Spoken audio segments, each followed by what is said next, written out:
So hello friends, good evening all of you. Welcome to my YouTube channel teaching with Mukesh Kumar. उम्मीद करूंगा कि आप सब लोग बहुत अच्छे होंगे, पढ़ाई लिखाई बहुत अच्छी तरह से चल रहा होगा।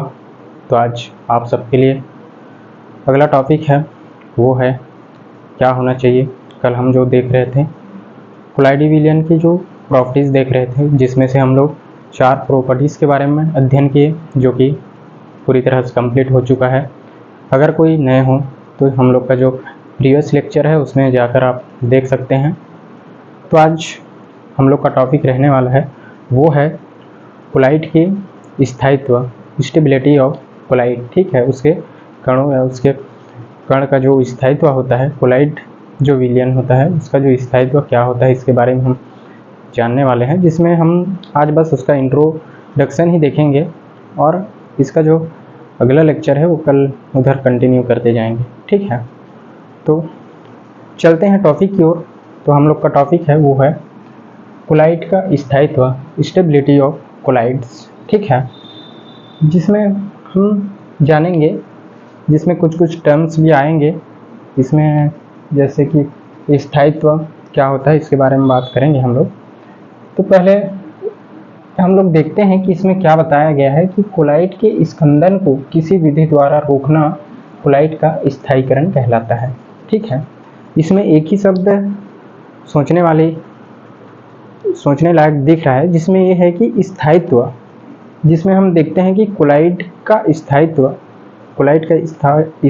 Stability of collide. ठीक है, स्थायित्व, स्थायी और अस्थायी। सबसे पहले तो हम ये दो शब्द हैं इसके बारे में जानेंगे, क्योंकि इसका जो आगे जितने भी टर्म्स आएंगे उसमें ये जो टर्म्स है स्थायित्व अस्थायित्व, ये यूज़ होने वाले हैं। तो इसके बारे में देखते हैं। जैसे कि हम लोग पहले देखे हैं परिक्षेपण परिचित, जो कि काफ़ी लेक्चर्स में बार बार रिपीट हुए हैं, उसी प्रकार हम लोग को ये जो स्थायित्व स्टेबिलिटी है इसके बारे में भी हमें देखने सुनने मिलेगा और समझने योग्य जो टर्म्स हैं इसी के अंतर्गत आएंगे। तो सबसे पहले हम जानते हैं कि स्थायित्व क्या होता है।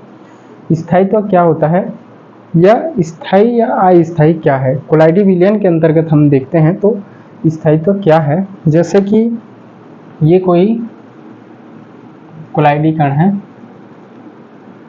ये कोई कोलाइडी कण है और ये भी कोई कोलाइडी कण है। अब इसमें कुछ डिफरेंस दिख रहा होगा आप लोगों को। जब इसमें देखते हैं तो कोलाइडी कण है वो क्या है, पूरे एक जगह एकत्रित हो चुके हैं इसमें।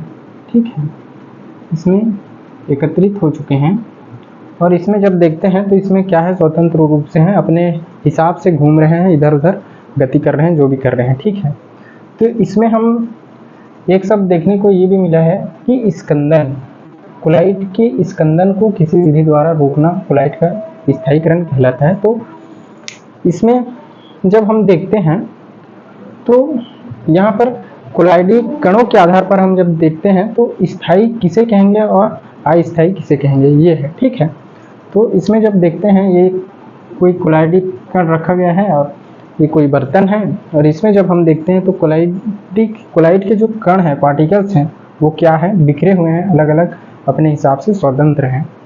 और एक जो दूसरा बर्तन है उसमें क्या है, कोलाइडी कण पूरी तरह से सिकुड़ गए हैं, एक जगह एकत्रित हो गए हैं। तो इसमें जो स्वतंत्र रूप से हैं, अलग हैं, इसको हम क्या बोलेंगे, कोलाइडी जो विलियन है ये स्थायी रूप में है। ठीक है, ये क्या है, स्थायी रूप में है। और हम यहाँ पर देखते हैं जब ये कोई बर्तन है और इसमें जब कोलाइड के जो पार्टिकल्स हैं वो क्या है, एक जगह एकत्रित हो गए हैं। और ये जो एक जगह एकत्रित होने का जो अवस्था है, इस अवस्था को ही हम क्या कहते हैं, स्कंदन कहते हैं। कोलाइडी कण जब किसी बर्तन में रखते हैं या जहाँ भी कोलाइडी कण को वो संग्रहित किया जाता है, वहाँ जब क्या होता है, कोलाइडी विलियन को जब संग्रहित किया जाता है किसी बर्तन में, तो उसमें जो उपस्थित प्रेजेंट कोलाइडी कण जो होते हैं वो क्या होते हैं, एक जगह एकत्रित हो जाते हैं या इकट्ठा हो जाते हैं, ये समझ जाओ। तो ये जो इकट्ठा होने की जो प्रक्रिया है उसी को ही हम क्या कहते हैं, स्कंदन कहते हैं। और ये जो स्कंदन जो प्रावस्था होती है, ये जो अवस्था होता है, ये क्या होता है, अस्थायी होता है। और जहाँ पर कोलाइड के जो कण होते हैं, पार्टिकल्स होते हैं, वो क्या होते हैं, स्वतंत्र रूप से होते हैं। मतलब अपने हिसाब से घूम फिर सकते हैं, तो वो क्या है, स्थायी है, स्थायी अवस्था कहलाता है। किसका, कोलाइडी विलयन का स्थायी अवस्था कहलाएगा। और जहाँ पर एकत्रित हो जाएंगे, इकट्ठा हो जाएंगे, वो क्या कहलाएगा, वो कहलाएगा अस्थायी। ठीक है, तो इसमें ये कहा गया है कि कोलाइड के स्कंदन को किसी विधि द्वारा रोकना कोलाइड का स्थायीकरण कहलाता है।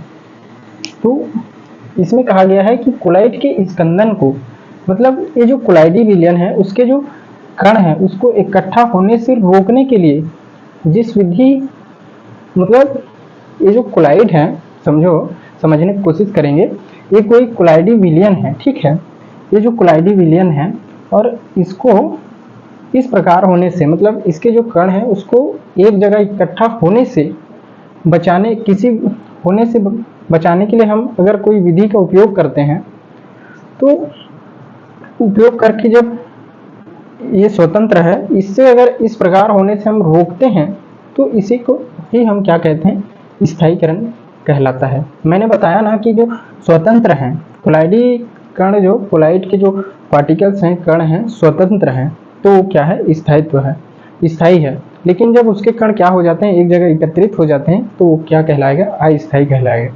ठीक है, तो इसमें यही बताया गया है कि इसके स्थायित्व में ये देखा गया है कि कोलाइड के स्कंदन को, ये जो कोलाइडी कण के स्कंदन को किसी विधि के द्वारा अगर रोकते हैं तो इस प्रक्रिया को ही क्या कहते हैं, स्थायीकरण कहलाता है। ठीक है, तो इसमें कुछ इमेजिंग दिख रहा होगा, इसमें फिगर बनाया गया है, इसमें भी समझने की कोशिश करेंगे। जैसे कि ये कोई कोलाइडी का एक कण है। ठीक है, एक कण है जिसमें हम ये भी देखे थे, कोलाइडी कण जो द्रव स्नेही होते हैं, द्रव विरोधी होते हैं, ये भी आ गया है। जैसे कि पहला जो टर्म्स है वो है द्रव विरोधी सॉल।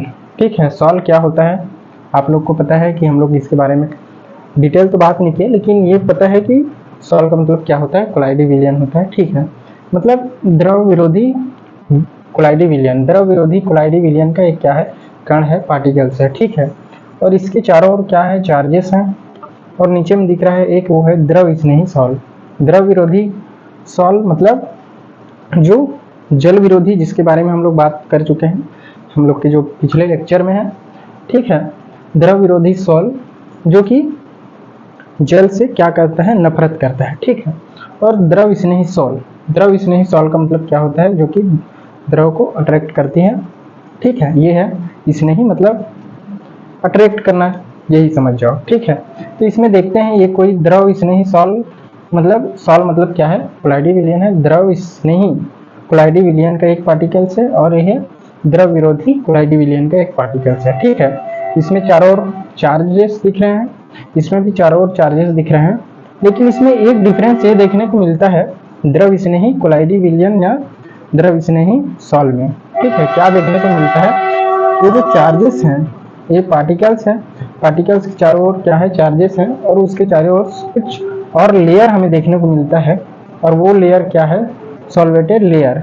मतलब जो सॉल्वेटेड लेयर मतलब विलायक, विलायक हम किसे माने थे, जल को लेते हैं जैसे कि। ठीक है, जैसे हम देखते हैं कोलाइडी विलयन, विलयन में क्या था, सॉल्वेंट और सॉल्यूट, सॉल्यूट विलायक, विलेय और सॉल्वेंट विलायक। ठीक है, तो इसमें क्या है, सॉल्वेटेड लेयर, मतलब जो विलायक का लेयर है इसमें दिख रहा है। ठीक है, मतलब द्रव स्नेही सॉल, द्रव स्नेही सॉल मतलब जो कि जल को क्या कर रहा है, विलायक को क्या कर रहा है, अट्रैक्ट कर रहा है, तो इसके चारों ओर क्या है, विलायक के रूप में जल है। ठीक है, और ये द्रव स्नेही है, द्रव विरोधी, सॉरी, द्रव विरोधी सॉल है, कोलाइडी विलयन है, तो इसमें क्या है, जल का प्रतिकर्षण हो जाता है, जल को अट्रैक्ट नहीं करता है, तो इसके चारों ओर केवल क्या है, चार्जेस है, और इसमें चार्जेस के अलावा क्या है, सॉल्वेटेड लेयर भी है। ठीक है, अब होता क्या है आगे देखते हैं।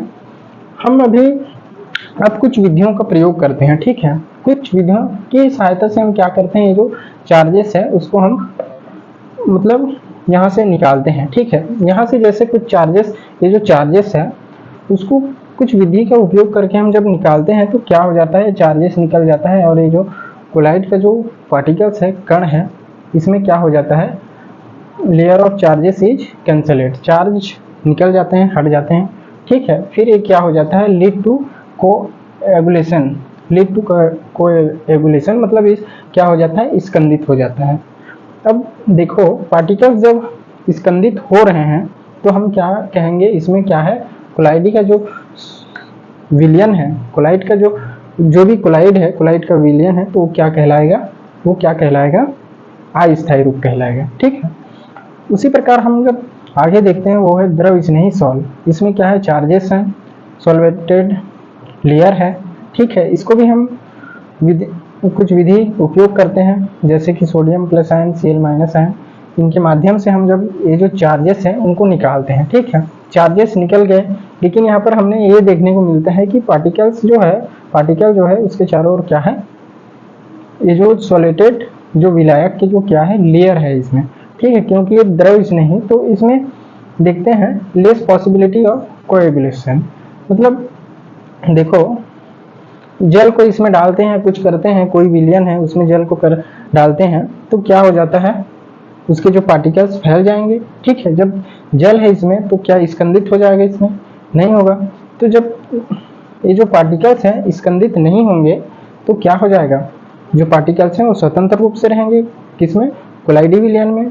जो भी विलयन है, कोलाइड है, उसमें क्या रहेंगे, इसके जो पार्टिकल्स है वो स्वतंत्र रूप से रहेंगे, इधर उधर घूम फिर पाएंगे, लेकिन इसमें क्या है, इकट्ठा नहीं होंगे। तो ये जो इस प्रकार से जो कोलाइड में कण प्रेजेंस होती हैं वो क्या कहता है, स्थायी रूप कहलाता है। Presence of layer of water, मतलब ये जो वाटर की लेयर उपस्थित है, मतलब उसमें कोलाइडी कण क्या है, स्वतंत्र हैं। कहने का मतलब यही है कि जब ये जो पार्टिकल्स हैं इसमें चार्जेस हट गए, कुछ विधियों का हम प्रयोग किए, चार्जेस हट गए, लेकिन इसमें क्या है, जो सॉलिटेड हम लोग का जो विलायक लिए थे उसका जो लेयर है इसमें प्रेजेंट है। मतलब क्या है, ये जो कण है वो विलयन में क्या होंगे, स्थायी होंगे, स्टेबल होंगे। ठीक है, यही बताया गया है इसमें आगे थ्योरी रूप में बताया गया है कि द्रव विरोधी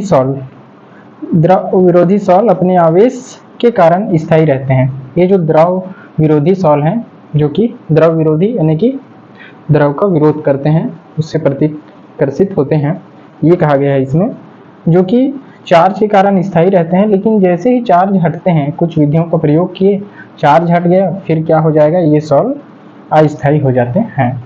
लीड टू कोएगुलेशन, यानी कि ये क्या हो जाता है, स्कंदित हो जाते हैं, और ये क्या होता है, अस्थायी हो जाता है। ये जो कोलाइड विलयन का जो भी कण होता है वो अस्थायी हो जाता है। ठीक है, दूसरा जो टर्म्स है वो है द्रव स्नेही सॉल का स्थायित्व विद्युत आवेश तथा सॉल्वेटेड लेयर विलायक स्तर के कारण होता है।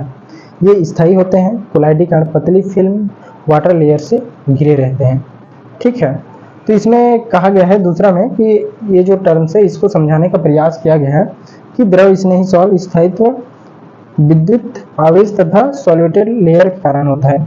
ये जो द्रव स्नेही सॉल होता है, विलयन होता है, इसमें इसका जो स्थायित्व किसके कारण होता है, कहा गया है कि इसके जो चार्जेस हैं, पार्टिकल्स के चारों ओर चार्जेस हैं, और उसके चारों ओर क्या है, ये जो विलायक है उसका लेयर है, इसके कारण क्या होता है, स्थायित्व कहा गया है। ठीक है, इसमें जब कुछ विधियों का प्रयोग करते हैं और ये जो चार्जेस हैं उसको निकालते हैं, तो हमें देखने को मिलता है कि ये जो पार्टिकल्स हैं, विलयन का जो भी सॉल है उसका जो पार्टिकल्स है उसमें जैसे चार्ज बाहर निकल जाते हैं, तो इसके चारों ओर क्या रहता है, जो विलायक है उसका लेयर है प्रेजेंट रहता है चारों ओर। ठीक है, तो इसमें क्या है, जो स्कंदन होने की संभावना नहीं के बराबर होती है, और ये जो कोलाइड, ये जो सॉल होता है वो क्या होता है, स्थायी होता है। यही बताने का प्रयास किया गया है। तो उम्मीद करूंगा कि ये छोटा सा टॉपिक कोलाइड का स्थायित्व, स्टेबिलिटी ऑफ कोलाइड, आप लोग को बहुत अच्छी तरह समझ में आ गया होगा। और कहूँगा कि जहाँ भी समझ में ना आए तो कमेंट सेक्शन में ज़रूर कहिएगा, ताकि मैं समझाने का प्रयास करूँ और अच्छे से एक्सप्लेन करने की कोशिश करूँ मैं। ठीक है, तो मिलते हैं अगले वीडियो में नया एनर्जी, नया टॉपिक के साथ। तब तक के लिए चैनल में बने रहिए, वीडियो में बने रहिए, और जाते जाते यही कहूँगा कि अगर वीडियो पसंद आया हो तो लाइक करें, अपने मित्रों के पास शेयर करें। Thank you so much, bye bye.